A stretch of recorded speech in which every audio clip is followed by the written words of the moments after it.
వివాహం ఆలస్యం అవుతోందా? ఎన్నో ప్రయత్నాలు చేసినా సంబంధం కుదరట్లేదా? చాలా మందికి జాతక దోషాలు, గ్రహ ప్రభావాలు, పూర్వకర్మ ఆటంకాల వల్ల వివాహ విషయాల్లో ఆలస్యం, నిరాకరణలు ఎదురవుతుంటాయి. దీనికి పరిష్కారం ఒక్కటే: కన్యావర పాశుపత హోమం. వివాహ అడ్డంకులు తొలగి శుభవరుడు వధువు యోగం కలుగుతుంది. శివ అనుగ్రహంతో వివాహ జీవనంలో స్థిరత్వం, ప్రేమ, పరస్పర అవగాహన పెరుగుతుంది. శాస్త్రోక్త విధానంలో అనుభవజ్ఞులైన బాలచందర్ గారిచే ప్రతి నెల చివరి మంగళవారం రోజున నిర్వహించబడే ఈ హోమాలు మీరు పాల్గొనాలనుకుంటే ఈ నెంబర్తో ఇప్పుడే రిజిస్టర్ అవ్వండి. అతి తక్కువ మందికి మాత్రమే ఈ అవకాశం. నమస్కారం గురువు గారు. నమస్కారం. ధనుస్సు రాశి వారు ఏ దేవాలయానికి వెళ్తే బాగా కలిసి వస్తుందంటారు? శ్రీమాత్రే నమః, శ్రీ గురుభ్యో నమః. ధనుస్సు రాశి వారికి సంబంధించి మనకి విశేషంగా గురు సంబంధితమైనటువంటిది కాబట్టి దక్షిణామూర్తి విగ్రహ రూపంలో ఉన్నటువంటి దేవాలయానికి ఎక్కడికైనా వెళ్తే మంచిది. అందులో భాగంగా మనం రీసెర్చ్ చేసి తెలుసుకున్నటువంటి దేవాలయం ఒకటి ఏంటంటే అపవత్సహయేశ్వర అనే అలంగుడి అనేటువంటి ప్రాంతంలో తమిళనాడులో ఉంది. ఆ దేవాలయానికి గనక వెళ్ళి అక్కడ దక్షిణామూర్తికి వీలైనంత వరకు సర్వసేవలు చేయించడం వల్ల విశేషమైనటువంటి అక్కడ ఏంటంటే, ఉదాహరణకు నాది గురుగ్రహానికి సంబంధించి రాష్ట్రాధిపతిగా ఉన్నటువంటిది మీనరాశి వాళ్ళకైనా లేదా ధనుసు రాశి వాళ్ళకైనా గురుగ్రహం రాష్ట్రాధిపతిగా ఉంటుంది. వీరికి గురు చండాల యోగమో గురువు బాగా లేడు అనుకోండి, అక్కడికి వెళ్ళి గనక దక్షిణామూర్తిని దర్శించి మనసా వాచా కర్మన పూర్వం మనం ఏవైనా తెలిసో తెలవకో తప్పులు చేస్తే ఆయన ముందు ఒప్పుకొని ప్రశాంతంగా మళ్ళీ తిరిగి వస్తే జీవితం మళ్ళీ కొత్తగా ప్రారంభం అవుతుంది. ఉన్నటువంటి గురుగ్రహ సంభావిత దోషములు అన్నీ పోతాయి. వివాహం, సంతానము, అలాగే ఉద్యోగము, అలాగే ఏమైనా ప్రమోషన్స్, గతంలో ఉన్న అప్పులు, ఎవరికైనా అప్పులు ఇస్తే మళ్ళీ తిరిగి రావడం, ఇవన్నీ ప్రాబ్లమ్స్ సాల్వ్ అవుతాయి. ఆ దేవాలయం యొక్క ప్రత్యేకత ఏమిటంటే ఎక్కడ కూడా దక్షిణామూర్తికి పురాతనమైనటువంటి దేవాలయంగా ఎక్కడా లేదు. అక్కడ ఒకటే చోటు ఉంది, అలంగుడి అనేటువంటి ప్రాంతంలో శ్రీ అపత్సహయేశ్వర ఆలయం అనేటువంటి పేరుతో ఉంటుంది. ఇలా విశేషంగా ఆ దేవాలయానికైనా వెళ్ళొచ్చు. లేదంటే మనకు శ్రీకూర్మం అనేటువంటి శ్రీకూర్మ అవతారంలో స్వామివారు మనకు దర్శనం ఇచ్చేటువంటి శ్రీకూర్మం అనేటువంటిది మన శ్రీకాకుళం దగ్గరలో ఉంది. కూర్మ గ్రామం అదేనా?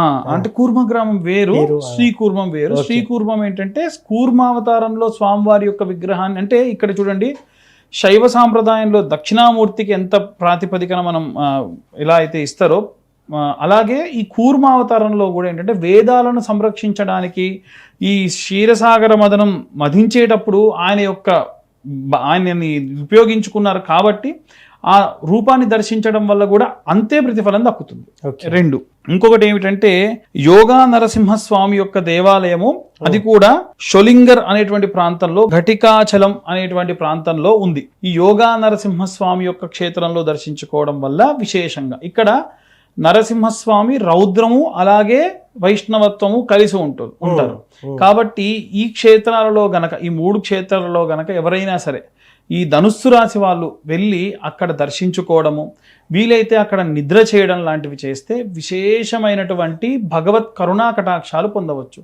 చాలా మందికి సందేహాలు ఉంటాయి. ఎలా అంటే, ఎట్లా ఒక క్షేత్రానికి వెళ్తే మనకు ఎలా వస్తుంది అలాంటిదనంటే, ఇప్పుడు మనం ఒక ఫోన్ తీసుకున్నాం, ఫోన్లో మనం ఒక సిమ్ కార్డ్ వేస్తున్నాం, సిమ్ కార్డ్ వేసి దానికి రీఛార్జ్ చేస్తారు. దానివల్ల ఏమవుతుంది, కొన్ని రకాలైనటువంటి తరంగాలు అనేటువంటివి దాన్ని కాంటాక్ట్ చేయడం వల్ల మీరు ఏదన్నా ఒక కమాండ్ ఇస్తే ఆ కమాండ్కి రీకమాండ్ చేసుకుని అది మనకి ఏదో ఒక డిస్ప్లే చేయడము లేదా ఫోన్ కాల్ లిఫ్ట్ చేయడం ఇవన్నీ చేస్తుంది. ఇంత కాపర్ పీస్ అంత చేస్తే ఒక దేవాలయంలో మనం స్వయంగా ప్రతిష్ఠించినాం అనుకోండి, కొంచెం గేజ్ ఎక్కువ ఉన్నటువంటి రాగి రేకు తీసుకొని దాని మీద యంత్రాన్ని చెక్కి, అది కూడా మంత్రం చదువుతూ చెక్కి అక్కడ మనం పెట్టి దానిపైన విగ్రహాన్ని ప్రతిష్ఠిస్తాం. ఇది మానవ ప్రతిష్ఠితమైనటువంటివి. కానీ ఇప్పుడు నేను చెప్పినవి ఏవైతే ఉన్నాయో అవి ఏవి కూడా మనుషులు ప్రతిష్ఠించినవి కావు. అది ఈ యుగంలో ప్రతిష్ఠించినవి కావు. ఇవన్నీ కూడా పూర్వ యుగాలలో, అది కూడా భగవత్ అవతారాలు తీసుకొని వచ్చినటువంటి వాళ్ళు, ఋషులు, మునులు, అలాగే విశ్వకర్మ లాంటి వాళ్ళు. ఏమిటి ప్రత్యేకత అంటే, అది రాతి, ఆ రాతి కూడా కాపర్, మొత్తం అంతా ఆ రాయి అంతా కూడా కాపరే. మనకు అక్కడ కింద యంత్రం ఉంటుంది, ఇప్పుడు అక్కడ కూడా యంత్రం ఉంటుంది. దాన్ని మనం గనక బాగా డ్రైన్ చేసి చూసాం అనుకోండి, అది మొత్తం రాతిదే, అంటే మొత్తం అంతా కూడా కాపర్ స్టోనే ఉంటుంది. మనం ఇంత కాపర్ ప్లేట్కే అంత శక్తి వస్తే ఇంత పెద్ద రాయికి ఎంత వస్తుంది? కాబట్టి అక్కడికి వెళ్ళి మనం కూర్చొని ఏదైనా మంత్రం చదివినా ఏదైనా చేస్తే ఆ గోపురానికి రీచ్ అయినటువంటి ఏదైనా పిడుగులు పడ్డప్పుడు ఏదైనా ఉరుములు వచ్చినప్పుడు ఆ గోపురాలు కొంత శక్తిని తీసుకుంటాయి. అవును. మనం పఠించేటువంటి మంత్రము, మనం కూర్చొని ధ్యానించేటువంటి ధ్యానము ఆ యొక్క శక్తిని వారికి ట్రాన్స్ఫర్ చేస్తుంది. ఎస్. ఎందుకు అందరికీ ఒకే రకమైనటువంటి శక్తి రాదు మరి అని అంటే రాదు. ఎందుకు వస్తుంది?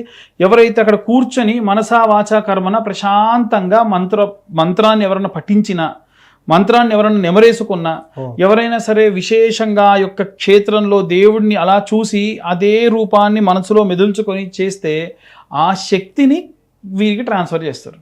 మనకు అందుకని చూడండి, ఎక్కడన్నా ఒక దేవాలయానికి సంబంధించినటువంటి ఒక మీరు గూగుల్లో కొట్టినా వస్తుంది. గోపురం ముందున్నటువంటి భాగం గర్భాలయం, అలాగే ధ్వజస్తంభం, ముందరున్నటువంటి ప్రధాన గోపురం. ఓకే. ఇవన్నీ కూడా మనిషి పడుకుంటే కాళ్ళు, అతని ఈ ఉదరం కింద భాగము, పొత్తికడుపు భాగము, అక్కడ ధ్వజస్తంభము, ఇక్కడ వచ్చేసి గర్భాలయము, ఈ పై భాగం వచ్చేసి ప్రధాన గోపురము. అలాగే ఉంటుంది. అంటే చాలా మందికి వాస్తు ఏమనుకుంటారనంటే ఇంటికి వాస్తు అనుకుంటారు. ఒక స్థపతి ఒక దేవాలయం కడితే ఆ నీడ మళ్ళీ ఎన్ని మీటర్ల వరకు ఏ ఇంటి మీద పడకుండా చాలా ప్లాన్ చేసి కడతారు. ఓకే. ఇప్పుడు కట్టేటువంటివి అటువంటిది ఎప్పుడో కట్టినటువంటివి ఎంత ప్లాన్ చేసి ఉంటారు. కాబట్టి ఎవ్వరు కూడా తెలిసో తెలియకో ఈ దేవాలయాల పక్కనే ఇల్లు కొనడము కట్టుకోవడం కూడా చేయకూడదు. ఆశ్రమాలు లేకుంటే ఏమైనా యాగశాలలు లేకుంటే గోశాలలు కట్టుకోండి, అక్కడ చేయండి తప్ప. ఫంక్షన్ హాల్స్ కూడా ఉండొచ్చు తప్ప, వ్యాపార స్థలాలు కూడా ఉండొచ్చు. సంసారం చేసేటువంటివి పనికిరావు. కాబట్టి ఆ శక్తి అంత శక్తి నెగిటివ్ ఎనర్జీ అవుతుంది అనమాట అక్కడ ఏమైనా చేస్తే. ఓకే. ఓకే. కాబట్టి ఆ ప్రకారంగా ఈ దేవాలయాలు అంత శక్తివంతంగా ఉంటాయి. ఎస్. సో వ్యక్తిగత జాతకం కూడా ఇంపార్టెంట్ అని చెప్తా ఉంటారు చాలా సందర్భాల్లో. ఖచ్చితంగా మనకు వ్యక్తిగత జాతకానికి వచ్చి అదే చెప్పాను కదా సార్, వ్యక్తిగత జాతకంలో గురుబలం బాలేదు, గురు దోషం ఉంది, అలాగే జాతకంలో ఇంకా రకరకాలైనటువంటి ఇబ్బందులు ఏమైనా ఉన్నాయి. ఈ క్షేత్రాలకు వెళ్ళడం వల్ల వాళ్ళకి గురువు బాగాలేకుండా ఉన్న కుండలితో సంబంధం లేకుండా జాతకం బాగుంటుంది. ఓకే. నేను 100 మంది జాతకాలు చూస్తే 2-3 జాతకాలు అస్సలు కుండలికి సంబంధం లేకుండా ఉంటుంది. ఓకే. నేనంట మీ ఇంట్లో మీ పూర్వం ఎవరన్నా బాగా పూజలు చేసేవాళ్ళ అండి? ఎవరన్నా బాగా అంటే మాకు దేవాలయాలు ఉన్నాయండి, మేము దేవాలయాలు కట్టించాము, ఇప్పటికీ కూడా విధిగా అక్కడ ఏం కార్యక్రమాలు కావాలన్నా లోటు లేకుండా మేము అన్ని దగ్గర ఉండి చూసుకుంటాము, వాళ్ళు చాలా బాగుంటారు. ఓకే. కాబట్టి ఏ జాతకం వాళ్ళని చెనకదు. దేవాలయాలకు సహాయం చేస్తే అంతే సార్. మరి ఇప్పుడు ఉదాహరణకు ఇప్పుడంటే దేవాలయాలు, ఒకప్పుడు దేవాలయాలు ఔషధాలయాలు, సపరేట్ గా అసలు హాస్పిటల్స్ లేవు. బయట పెరిగేటువంటి చెట్ల కంటే దేవాలయంలో పెరిగేటువంటి చెట్లు 10 రెట్లు ఫాస్ట్ గా పెరుగుతాయి. అప్పట్లో ఎవరికైనా ప్రాబ్లం వచ్చి వెళ్తే ఆకులు తీసి ఇలా నలిచి పెట్టేస్తే అన్న పురోహితుడే అందుకే ఆచార్య గారు అని చెప్పి వాళ్ళ వంశపారంపర్యంగా వస్తుంటది. ఆయన గుళ్ళో పూజ చేసేవాడు, వైద్యం చేసేవాడు. అంతెందుకు మంత్రాలయంలో రాఘవ లారెన్స్ అని పేరు పెట్టు, లారెన్స్, ఆయన 2 కాళ్ళు చచ్చబడితే అక్కడ ఉన్న గుళ్ళో ఉన్న అయ్యగారు చేస్తే ఆయనకి 2 కాళ్ళు వచ్చినాయి. కాబట్టి దేవాలయాలు అంత శక్తివంతం. అలాంటి దేవాలయానికి మీరు ఎంత చేస్తే దానికి రెట్టింపు ప్రతిఫలం వస్తుంది. దేవాలయాన్ని ఊడ్చినా, దేవాలయానికి ఏదైనా కావాల్సిన దేవాలయ పునరుద్ధరణ కోసం మీరు ఏం చేసినా, ఇవాళ రేపు దేవుడి మాన్యాన్ని ఎట్లా దుబ్బుదామని చూసేవాళ్ళే తప్ప దేవుడికి ఎవరిసారి చేసేది. మీరు నమ్మరండి, దేవాలయంలో కనీసం ఇంత గుండు సూది కూడా తీసుకోకుండా దేవుడికే వాడేటువంటి దేవాలయాలు కొన్ని లక్షల్లో ఉన్నాయి. అదే దేవాలయాలు ఎంత వస్తే అంత మింగేద్దామని చూసేటువంటి దేవాలయాలు ఉన్నటువంటి మేనేజ్మెంట్ కొన్ని లక్షల్లో ఉన్నారు. కాబట్టి మంచి ఉంది, చెడు ఉంది. వీరంత మంచి మనం చేస్తే అంత రక్షణ దేవుడు మనకు కల్పిస్తాడు. ధనుసు రాశి వారు ఏ దేవాలయానికి వెళ్తే బాగుంటుందని చాలా చక్కగా చెప్పాను సార్. ధన్యవాదాలు.